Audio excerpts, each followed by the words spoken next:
We have a tune of 450 billion. We are looking for another like 500 billion.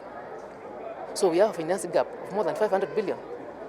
And considering the amount of money we get from the exchequer, I think for development from the exchequer, we got less than 20 billion, both State Department of Water, Sanitation, and also the State Department of Irrigation.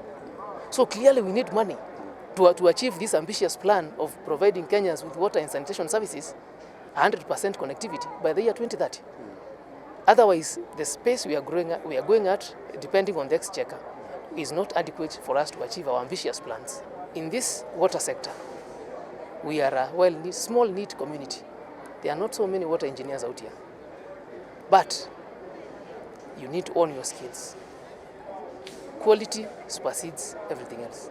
The graduates, despite their aforementioned milestones, millions of Kenyans still face barriers to safe drinking water and sanitation services that you, as the experts now in the field, will directly contribute to our country's development by tackling some of these pressing challenges.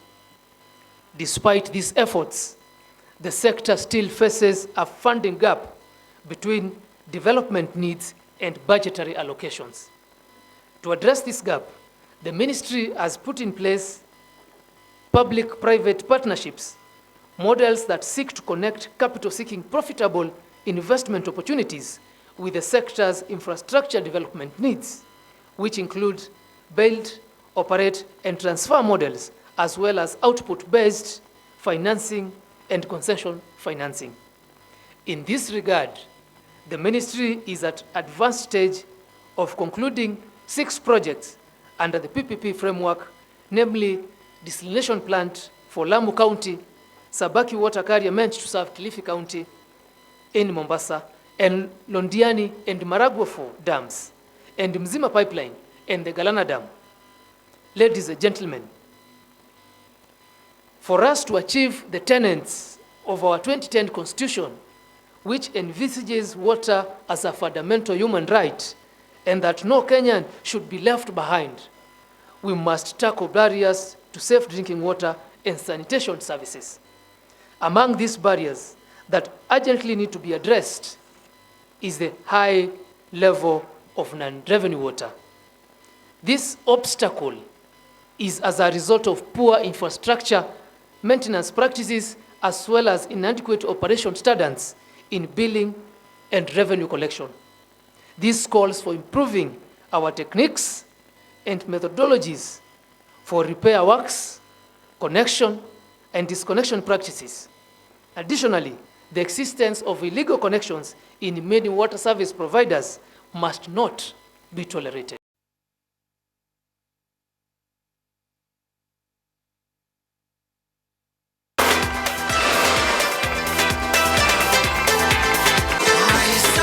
The peers.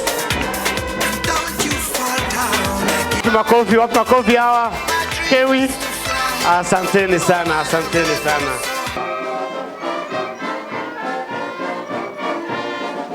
Kagendo, Kennedy, Langat, Muli, Murithi, Murwai, Mtegi, Odhiambo, Ongolo, Ale, Amboga, Andrew, Awino, Barak, Baya, Bernard, Bethwel, B, Gishungo, Githinji, Githu, Gitonga, Golicha, John, Juliet, Justice, Kadagi, Kagai, Ukeyo, Ukindo, Okwanyo, Olari, Umui, Saida, Samuel, Sam, Sugodi, Emily, Fahad, Faisal, Farah, Faria, Fufa, George, Isaac, Jabchirchir, John, Juma, Kaim, Abongo, Ambuso, Awor, Bilahi, Branda, Joffrey, Indura, Mubiri. Having been examined and satisfied,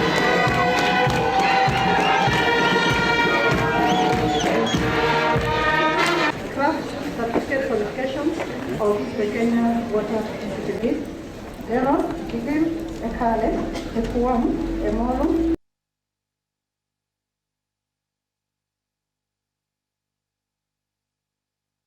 On Honorable Patrick Bangula, the members of the Governing Council of KEWI, the CEO, the CEOs and the chairman partnering with us in this function and in the development of this institution who are here with us, parents and guardians.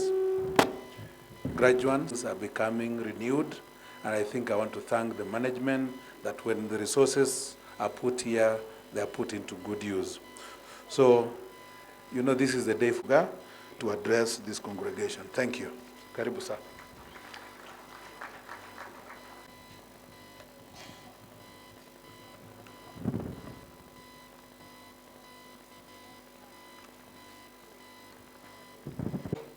State Department of Water, Sanitation,